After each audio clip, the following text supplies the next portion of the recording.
नमस्कार.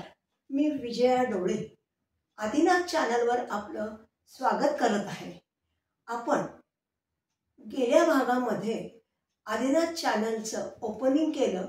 ज्योती निंबाळकर यांनी आठवण चॅनलच्या संस्थापक आहेत त्यांनी आपल्या चॅनलचं ओपनिंग केलं आणि गणराया आणि आदिनाथजी यांच्या आशीर्वादाने आपण हे चॅनल सुरू केलेलं आहे. आता आपल्याला सांगायचं आहे की कृष्णमूर्ती पद्धती ही जी आहे याची मी अभ्यासक आहे आणि गेले 20 ते 22 वर्ष माझा याच्यात अनुभव आहे. यासाठी मी हे चॅनल आता सुरू करून जास्तीत जास्त लोकांपर्यंत कृष्णमूर्ती पद्धती पोहोचावी या दृष्टीने मी हे चॅनल सुरू केलं आहे. तरी हे चॅनल विनाशुल्क आहे आणि जास्तीत जास्त लोकांनी ह्या चॅनलचा उपभोग घ्यावा किंवा लाभ घ्यावा ही मी तुम्हाला सगळ्यांना नम्र विनंती करते. आणि जास्तीत जास्त लोकांना शेअर करावं आणि सबस्क्राईब करावं ही माझी आपणास नम्र विनंती आहे. आज ह्या भागामध्ये कृष्णमूर्ती पद्धती म्हणजे काय, ज्योतिष म्हणजे काय आणि ह्या ज्योतिषशास्त्रामध्ये आपण काय काय शिकणार आहोत म्हणजेच थोडक्यात याचा अभ्यासक्रम आपण बघणार आहोत. तर या भागात आपण अभ्यासक्रम बघूया. पहिले तर मी माझी तुम्हाला आज ओळख करून देते की मी विजया डोळे कृष्णमूर्ती पद्धतीने मी अभ्यास केला आहे ज्योतिषशास्त्र. त्याच्यामुळे कृष्णमूर्ती पद्धतीचे मी अभ्यासक आहे.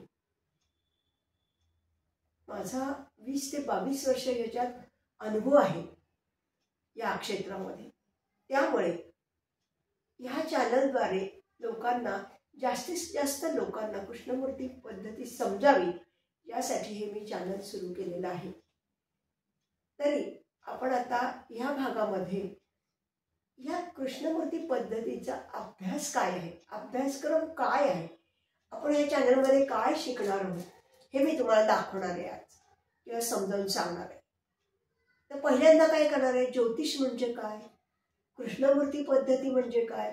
ज्योतिष आणि कृष्णमूर्ती पद्धती म्हणजे पारंपरिक आणि कृष्णमूर्ती पद्धती याच्यात काय फरक आहे. कृष्णमूर्ती पद्धतीनेच आपण अभ्यास करावा ते का बरं हे सगळं आपण ह्याच्यात बघणार आहोत. तसंच ह्याच्यात आपण पंचांग बघणार आहोत की पंचांग हे कसे अनेक प्रकारचे, टिळक पंचांग आहे, रुईकर पंचांग आहे, दाते पंचांग आहे. पण आपण दाते पंचांगाने अभ्यास करणार आहोत. तेव्हा दाते पंचांग आपण कसं बघायचं, कोणत्या पदावर काय आहे हे मी तुम्हाला पंचांग ह्या ह्याच्यात दाखवणार आहे. त्याच्यानंतर भविष्यासाठी जे बेसिक आहे ग्रह, आपली जी आकाशगंगा आहे पृथ्वीभोवती फिरणारे जे 12 ग्रह आहेत रवीपासून प्लुटोपर्यंतचे ते, त्याच्यानंतर त्यात काल्पनिक ज्या राशी आहेत 12 मेष ते मीन, 27 नक्षत्र आहेत अश्विनीपासून ते रेवतीपर्यंत. ह्या सगळ्याचा तसंच पहिल्या भावापासून तर 12व्या भावापर्यंत म्हणजे 12व्या स्थानापर्यंत ह्या सगळ्याचा आपण अभ्यास करणार आहोत. प्रत्येकाचा डिटेलमध्ये अभ्यास करणार आहोत आणि हे मी सगळं चार्टद्वारा आपल्याला जास्तीत जास्त लवकर लक्षात यावं म्हणून समजावून सांगणार आहे किंवा चार्ट देणार आहे वेगवेगळे प्रकारचे तुम्हाला की ज्याने तुम्ही लवकर समजून घ्याल. आता दुसरी गोष्ट अशी आहे की हे झाल्यानंतर आपण काय करणार आहोत तर आपण कुंडलिनी मांडणार आहोत. आता आजच्या ह्या प्रगत जगामध्ये काय आहे, इतके सॉफ्टवेअर्स आहेत की जन्मतारीख, जन्मवेळ आणि जन्मस्थळ टाकलं की सगळी कुंडली लगेच मिळते आपल्याला. त्यात स्पष्ट ग्रह मिळतात, स्पष्ट भाव मिळतात, अंतर्दशा, महादशा, विदशा सगळं काही मिळतं. पण तरी आपण हे स्वतः शिकणार आहोत. बरं मी हे तुम्हाला काय असतं कसं असतं हे नक्कीच दाखवणार आहे. त्यामुळे कुंडली कशी मांडायची, त्याचे भाव कसे काढायचे, ते स्पष्ट ग्रह कसे करायचे हे आपण ह्याच्यात शिकणार आहोत. यानंतर आलं विषोत्तरी महादशा आपण ह्याच्यात शिकणार आहोत. ह्यात सुद्धा कोणी अष्टोत्तरी दशा, अनेक प्रकारच्या दशा आहेत, पण आपण मात्र विषोत्तरी दशेप्रमाणे शिकणार आहोत. विषोत्तरी म्हणजे काय तर 120 वर्ष आयुष्य माणसाचं धरलेलं आहे आणि त्या 120 वर्षामध्ये हे 9 ग्रह विभागलेले आहेत. त्याच्यासाठी ती वर्ष प्रत्येकाची वेगवेगळी आहेत. त्याचा आपल्याला अभ्यास करावा लागेल. त्या महादशामध्ये अंतर्दशा, अंतर्दशामध्ये विदशा, ह्या कशा काढायच्या हे सुद्धा आपण गणिताने शिकणार आहोत. ज्योतिषशास्त्र म्हणजे काय? गणित असेल ना, हे आलंच असेल ना तुमच्या लक्षात. गणित प्लस लॉजिक, नंतर आपल्याला तर्क पण आहे. आणि कृष्णमूर्ती पद्धती बेसिकली कशी आहे तर त्या पद्धतीमध्ये तुम्हाला वेगवेगळे नियम आहेत.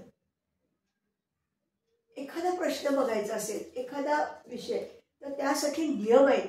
ते नियम जर तुम्ही पाळले तर तुम्हाला भविष्य वर्तायला खूप सोपं जातं. त्यामुळे आपण ते सगळे नियम ह्याच्यात बघणार आहोत. नंतर ह्याच्यात 4 स्टेप्स पद्धती बघणार आहे. 4 स्टेप्स म्हणजे काय? एकदा समजा चंद्र आहे, चंद्र कोणकोणत्या स्थानाचा कार्यश आहे ते पुढे लिहिलेलं असेल. चंद्र कुणाच्या नक्षत्रात आहे ते लिहिलेले असतं. समजा चंद्र मंगळाच्या ह्याच्यात, मंगळ कुठं आहे त्याच्या स्थानं लिहिलेले असेल.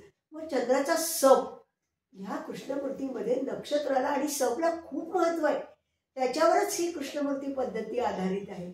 मग तो सब कुठल्या स्थानाचा कार्यश आहे हे बघणार आहोत आणि मग तो सब कुणाच्या नक्षत्रात आहे ते बघणार आहे. म्हणजे ग्रह, नक्षत्र, त्याचा सब आणि सबचं नक्षत्र स्वामी, ह्याला 4 स्टेप्स म्हणतात. तसंच प्रश्नकुंडलीने आपण प्रश्न सोडवू शकतो. एखाद्याकडे जन्मतारीख जन्मवेळ नसेल तर काय करणार?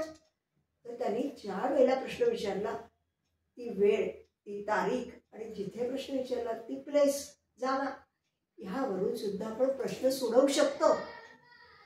याला प्रश्नकुंडली म्हणतात. तर तेही आपण याच्यात बघणार आहे. तसेच कुंडली अनेक प्रकारचे असतात. कोणी चंद्रावरनं बघतं, कोणी रवीवरनं बघतं, कोणी लग्नकुंडलीवरनं बघतं, कोणी कस्पवरनं बघतं, तर कोणी नवश कुंडलीवरनं बघतं. अनेक प्रकारच्या कुंडल्या आहेत. प्रत्येकाची बघण्याची पद्धती वेगळी आहे. त्यामुळे हा जो आपला अभ्यासक्रम आहे तो आपण अभ्यासणार आहोत. आणि हे सगळा अभ्यासक्रम आपला झाल्यानंतर कसे प्रश्न सोडवायचे, एखादा प्रश्न विवाहाचा असेल, संततीचा असेल, शिक्षणाचा असेल, हे सगळे प्रश्न नियमाच्या आधारे सोडवायचे. त्यामुळे तुम्हाला अजिबात कठीण जाणार नाही. तेव्हा आपण पुढच्या भागामध्ये ज्योतिषशास्त्र, कृष्णमूर्ती पद्धती आणि